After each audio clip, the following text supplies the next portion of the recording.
दोस्तों, आप सभी जानते हैं कि महाभारत युद्ध में बड़े बड़े शक्तिशाली योद्धाओं ने भाग लिया था और इन्होंने अपने युद्ध कौशल से अपनी अपनी सेना को जिताने की हर संभव कोशिश भी की थी। लेकिन कुछ ऐसे महान योद्धा भी थे जिन्होंने महाभारत युद्ध में हिस्सा नहीं लिया था। कुछ लोग ऐसा भी कहते हैं कि शायद इन लोगों ने युद्ध में हिस्सा लिया होता तो परिणाम कुछ और ही होता। क्या आप इन योद्धाओं के बारे में जानते हैं? यदि नहीं तो आइए जानते हैं इस वीडियो में। दोस्तों, सबसे पहले हम आपको एक ऐसे बलशाली योद्धा के बारे में बताने जा रहे हैं जो महाभारत के युद्ध में भाग लेता तो स्वयं श्री कृष्ण को युद्ध लड़ना पड़ता।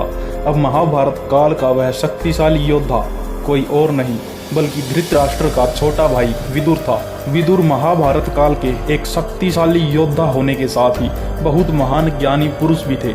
विदुर को स्वयं यमराज का अवतार माना जाता है।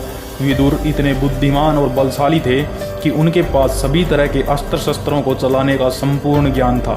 श्री कृष्ण ने भी कहा था कि यदि विदुर महाभारत के युद्ध में कौरवों की तरफ से भाग लेते तो उनको भी स्वयं युद्ध में भाग लेना पड़ता। आपको बता दें कि विदुर एक महात्मा और एक सच्चे व्यक्ति थे जो हमेशा से ही धर्म की राह पर चलते रहे और वे श्री कृष्ण के बहुत बड़े भक्त भी थे। इसके साथ ही वह कौरवों को हमेशा गलत राह पर जाने से रोकते थे। उनके लिए कौरव और पांडव एक समान प्रिय थे और संत व्यक्ति होने के नाते उन्हें युद्ध करना पसंद नहीं था। इसी वजह से उन्होंने महाभारत की युद्ध में भाग नहीं लिया। हम आपको बता दें कि महाभारत के पूरे काल में विदुर से महान ज्ञानी व्यक्ति और कोई नहीं थे। दूसरे थे बलराम। कहते हैं कि बलराम ने महाभारत युद्ध में हिस्सा लेने या ना लेने के विषय में श्री कृष्ण से बात की थी। बलराम का कहना था कि अर्जुन और दुर्योधन दोनों ही उनके मित्र हैं, ऐसे में किसी एक के पक्ष में हिस्सा लेना मुश्किल हो जाएगा। कहते हैं कि बलराम के लिए वह सबसे बड़े धर्म संकट की घड़ी। तब श्री कृष्ण ने बलराम को समझाया था कि यह संकट की घड़ी हर किसी के जीवन में एक बार जरूर आती है। ऐसा उल्लेख भी मिलता है कि महाभारत युद्ध शुरू होने से पहले बलराम पांडवों के पास भी गए थे। बलराम ने पांडवों से अपने धर्म संकट के बारे में चर्चा भी की थी। बलराम का कहना था कि उनका युद्ध में हिस्सा ना लेना ही उचित होगा और उन्होंने युद्ध के दौरान तीर्थ यात्रा पर जाने का विचार किया। बताया जाता है कि बलराम से ही भीम और दुर्योधन दोनों ने गदा चलानी सीखी। तीसरे थे बब्रुवाहन।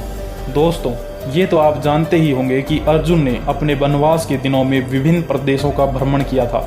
उसी दौरान एक समय वे मणिपुर राज्य में पहुंचे थे। वहां वे चित्रांगना से मिले थे और जब अर्जुन मणिपुर के राजा चित्रुवाहन से उनकी बेटी का हाथ मांगने गए थे तो चित्रुवाहन ने उनके आगे एक शर्त रखी थी और अर्जुन और चित्रुवाहन में यह समझौता हुआ था कि अर्जुन और चित्रांगना की जो भी संतान होगी वह मणिपुर राज्य की ही सेवा करेगी। इसलिए बब्रुवाहन कुरुक्षेत्र युद्ध में नहीं आए थे क्योंकि उन पर मणिपुर राज्य की देखभाल की जिम्मेवारी थी। अर्जुन महाभारत युद्ध से पहले मणिपुर गए भी नहीं थे और न ही उन्होंने बब्रुवाहन को युद्ध में लड़ने के लिए आमंत्रित किया था। इस तरह अर्जुन ने चित्रुवाहन को दिए अपने वचन को निभाया था। याद रहे, ये वही चित्रुवाहन थे जिनके साथ युद्ध करते हुए अर्जुन की मृत्यु भी हो गई थी और फिर उलूपी ने उन्हें पुनः जीवित कर दिया था। इस युद्ध के पीछे का कारण अर्जुन को मिला वसुओं का श्राप था जिसका ज्ञान उलूपी को हो गया था, लेकिन अर्जुन इससे अनजान थे। चौथे थे प्रद्युम्न। दोस्तों, महाभारत के कुरुक्षेत्र युद्ध में प्रद्युम्न का भाग ना लेने का कारण कहीं भी वर्णित नहीं किया गया और प्रद्युम्न के साथ उनके भाई सांब और उनके पुत्र अनिरुद्ध ने भी भाग नहीं लिया था। अगर वह भाग लेते तो उन्हें नारायणी सेना के साथ अपने पिता श्री कृष्ण और अपने गुरु अर्जुन के खिलाफ युद्ध लड़ना पड़ता। प्रद्युम्न अति शक्तिशाली योद्धा थे। एक बार उन्होंने कर्ण, भीष्म, जरासंध तथा अन्य कई कुरु योद्धाओं को बंदी बनाकर एक मायावी गुफा में डाल दिया था। वह पराक्रम में अर्जुन के ही समान थे। हो सकता है कि वह युद्ध में भाग लेकर अपने पिता श्री कृष्ण और अर्जुन का वैभव कम नहीं करना चाहते थे, लेकिन अगर वह भी कृष्ण की तरह पांडवों के पक्ष में लड़ते तो शायद युद्ध की अवधि 18 दिन की ना हो। दोस्तों, आप इन महान योद्धाओं के बारे में क्या सोचते हैं हमें कमेंट करके ज़रूर बताएं। इस वीडियो को लाइक करें और शेयर करें। ऐसे ही और वीडियो देखने के लिए हमारे चैनल को अभी सब्सक्राइब करें।